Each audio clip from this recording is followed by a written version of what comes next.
Če se je prejšnji četrtek predsednik Pahor lahko zabaval na kar 2 veselicah, pa v državnem zboru ni imel takšne sreče. Državni zbor namreč spet ni podprl niti enega njegovega predloga. Ampak Pahorja nič ne potre. Nič.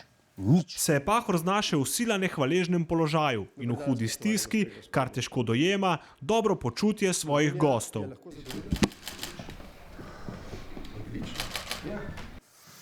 No, odlično, si prepričan? Ker če kdo, sem jaz lahko odlično. Celo fantastično. Bil sem v Afriki, naslikali so me na kozjo kožo. Fantastično. Pa treniram za triatlon. Sem ti povedal, odlično sem. Pahor je do zdaj neuspešno predlagal kandidata za novega guvernerja Banke Slovenije, prejšnji teden pa se je izkazalo, da zadostne podpore nimata niti njegova kandidata za ustavnega sodnika Andraž Teršek in Boštjan Pintar.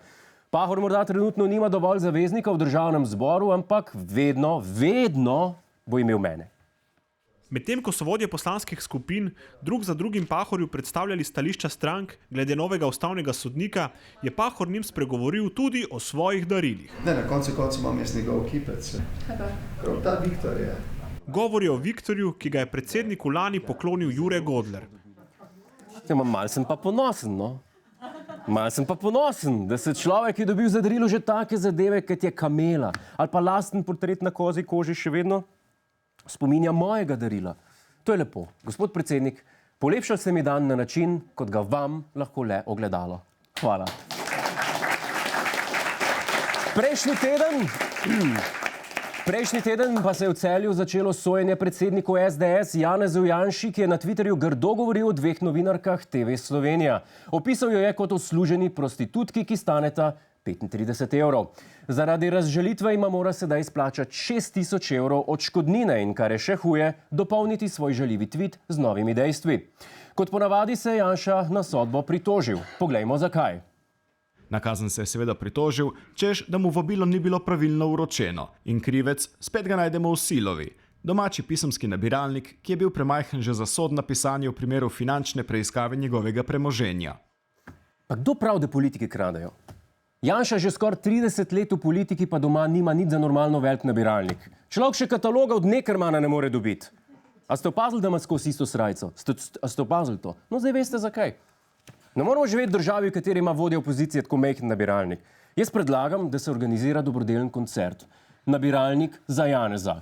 Majhno darilo za človeka, veliko olajšanje za slovenski sodni sistem. Pošlji SMS vsebino Kaselc 5.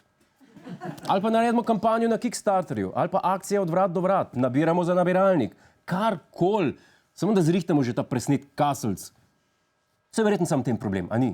Vse ni česa drugega, kar bi lahko virali sojenje, ali je? Če smo se v prvem primeru, v zasebni civilni tožbi ukvarjali z njegovim poštnim nabiralnikom, se bomo danes ukvarjali z članico njegove stranke, sodnico porotnico.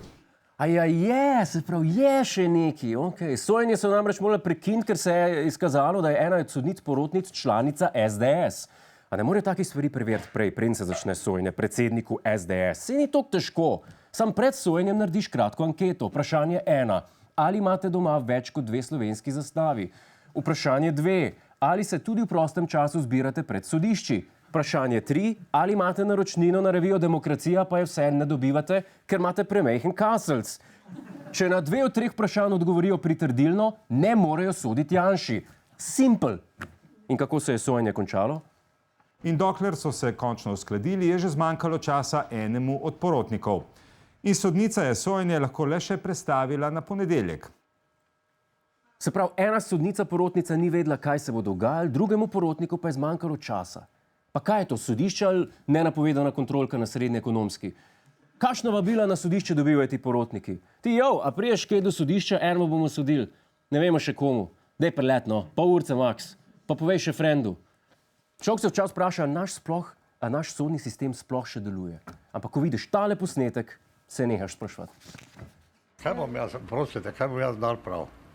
Jaz sem se špilal z avti v 70 letih, ko sem bil mlad človek, pa splačal $1 milijon mesečno, da je en avto laufal okrog. Zdaj bom jaz $120,000. Prosim, zagledam jaz tak blesav. Povejte mi v obraz.